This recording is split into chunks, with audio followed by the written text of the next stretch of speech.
this weekend. Probably this weekend, yeah. And you could come. Yeah. So we're looking forward to that. That's good. And hopefully the weather will be good.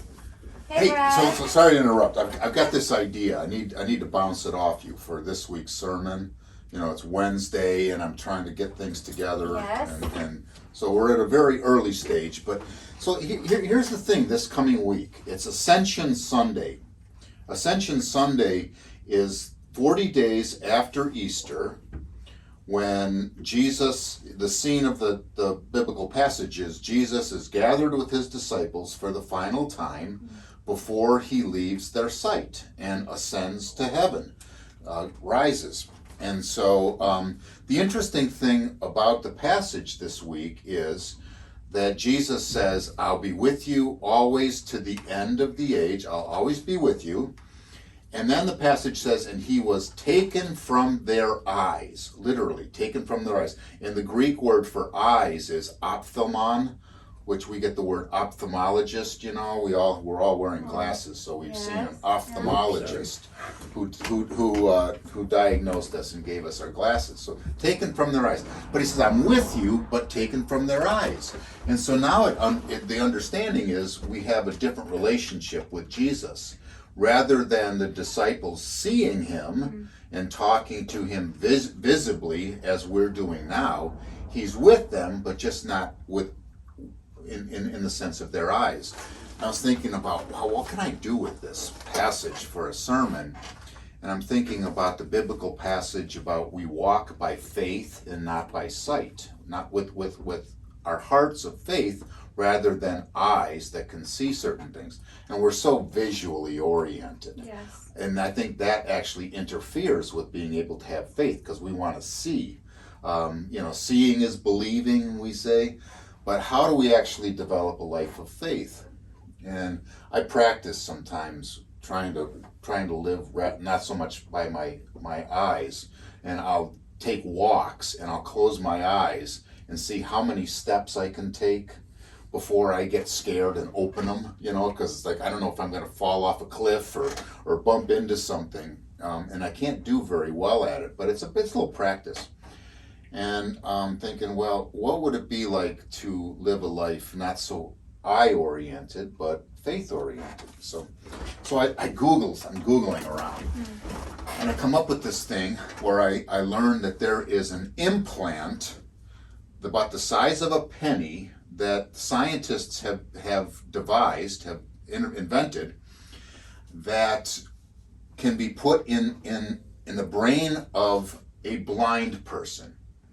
And with a lot of training and with this implant, the blind person can actually experience an artificial vision of what's out there. And so scientists are trying to develop this. I'm thinking, wow, that's kind of cool.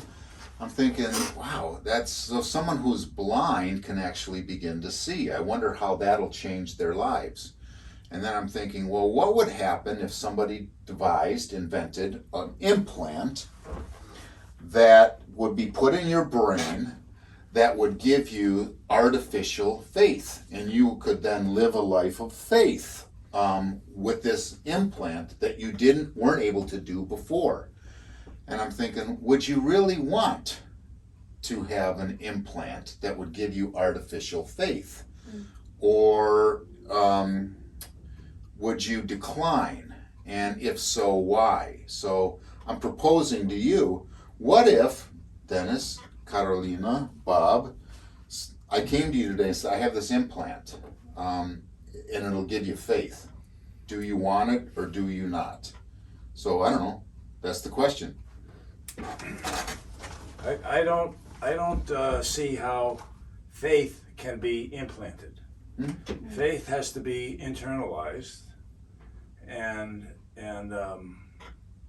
so I don't think you can, put something in my head and say, now you have faith, because faith doesn't come that way. Faith comes as a result of a relationship between the person and Christ, and coming to the knowledge of who Christ is, and thus having belief and faith in who he is and what he says, and that we can eventually all be with him with God in heaven when our time comes to pass from this earth. So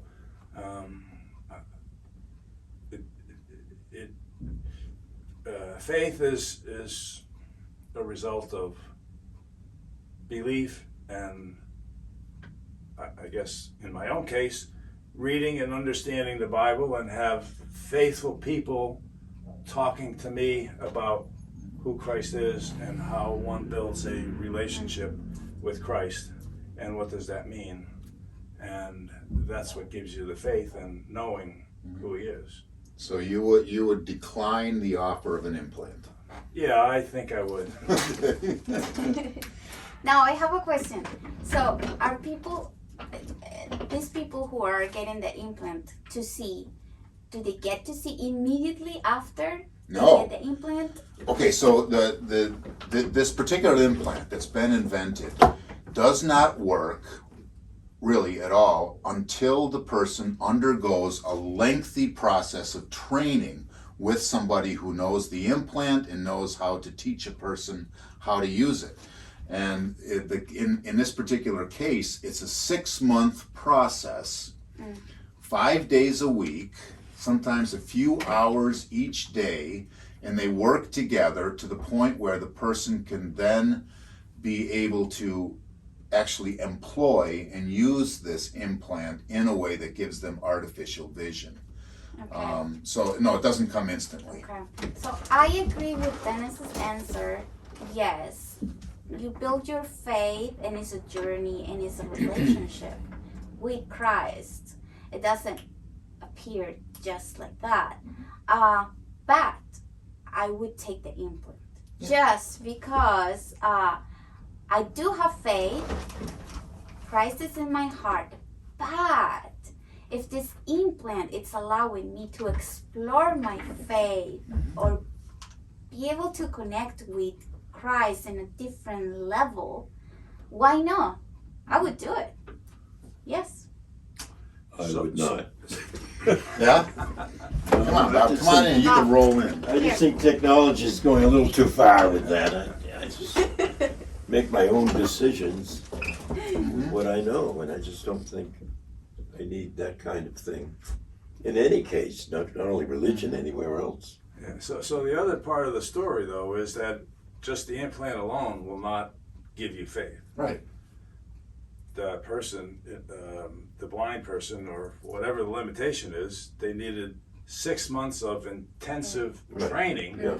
in order to come to some understanding at the end of 6 months. Well, gee, isn't that why we have, Bible studies Yeah. and fellowship groups and ministers who can encourage us to read and understand the Bible and what the appropriate verses are, and then how what the Bible says about leading into a relationship with Christ, and thus having faith in who Christ is. So if we all spent an intense amount of time reading and understanding and discussing the Bible, we could be probably much further along in understanding and knowing our faith, as opposed to having a technology show Is this implant going to help me to be able to see Jesus? Well, that'd be an interesting thing if you could actually, the brain could be stimulated for you to have a much more profound experience of his presence. Because right now, without being able to see, as I said, we're so sight-oriented. I don't think we could do very many things. We wouldn't get very far in any given day without our eyes.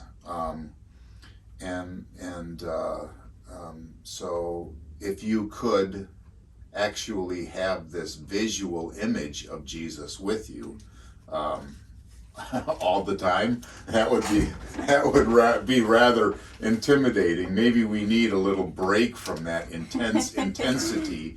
And Right. So is Christ in your brain only, or No. is Christ in your heart?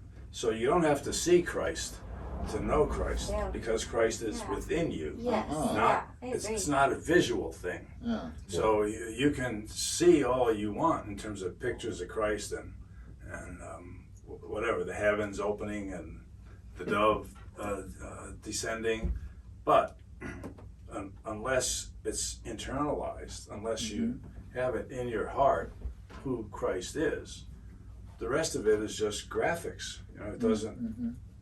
I Make a agree. difference. Yes, it should be in your heart, your faith. That's how it gets developed. But I am so curious. Like, yes, this is my reality right now. This is the way I am experiencing my faith in this dimension, this reality. But what if this implant can help me to go further? Yeah. I will Right. try it. Right. It would be like, here's an example, like from baseball. It would be like all you've ever witnessed or experienced is watching a Little League game with 8 and 9-year-old boys. And then you now have an opportunity to experience and watch a Major League Baseball game, the World Series, where the quality of play is so much higher that now you experience baseball in a far more developed and lofty kind of a dimension. Maybe our faith is so basic and so undeveloped that if an implant allowed you to experience Jesus in a far more developed and lofty kind of a sense, that maybe it would really change the way you experience him more permanently. What if you didn't have faith to begin with? I wonder how That's that an would work. interesting thing. Yes. Yeah, I don't know how that would work with somebody. But Yeah. now they got it in their brain, but not in their heart. Ah, Yes. I don't know. That's interesting. That's Yeah. interesting because I do think that you should already have faith and want to expand your faith and your relationship with God before you get the implant. That's what I think. But who knows how this implant works? So it could just change your thoughts, or Yeah, and how much can your brain take? I mean, maybe you'd lose. ah. Maybe it's not a beneficial thing to have Yeah. such developed Maybe. a relationship with Jesus. Maybe we do kind of grope around like in the dark, but we still live by faith accordingly, even though we can't fully see and we're not experiencing it in all its riches and so Yes. forth. But anyhow, Yeah. thank you for this conversation. Yeah. It really does get me going because I get these ideas that may or may not end up being a part of the sermon, and then I never know whether to, like a dog catching a scent, to keep following it, but to bounce it off you, I think is very helpful to me. I And don't know hope if you maybe- said you'd accept it. Did you? the Oh, implants? how about you? Yes. Yeah, you didn't say Huh. that you'd accept it. I will say this. I don't know if I'd accept an implant. I would accept an implant temporarily, and because I really do think that even though I've been involved in a relationship with Jesus for most of my lifetime, and in an intense way as a pastor, preparing sermons and so forth, and leading people during the difficult times of life for many, many years, I still feel as though it's as if I'm doing all of this with really imperfect vision of what's going on with my relationship with Jesus, and I would like maybe a little bit more enhanced. Yes. Yeah. How do you know you can do it temporarily, though? I don't know. I don't know. What, you I turn this thing off at some point? There are times when I really do have a hunger for a more developed and a richer experience Yes. with I think Jesus. that's I true agree. for I all of us too. agree. Yes. Yeah, right. Yeah. So it's a process. You got to work on it. You got to read your Bible. You got to try to understand what it says. You can have conversations with other Christians. so that you can develop some clarity and understanding, and what does that relationship mean, and how is that developed and expanded. But this is good, and I hope that the people who are viewing will consider this and then tune in on Sunday when we have the service, and you can you can find out for yourself what happened with my sermon development from this point Wednesday until Sunday. So we'd love to hear your thoughts, Yes. Carolina. Please write on the comments below. We would love to hear. Would you take the implant or not? And why? So yeah, thank you so much. We tried to do something different today. We have some guests. And just give us a like and please follow. Bye-bye. Bye now. Bye-bye.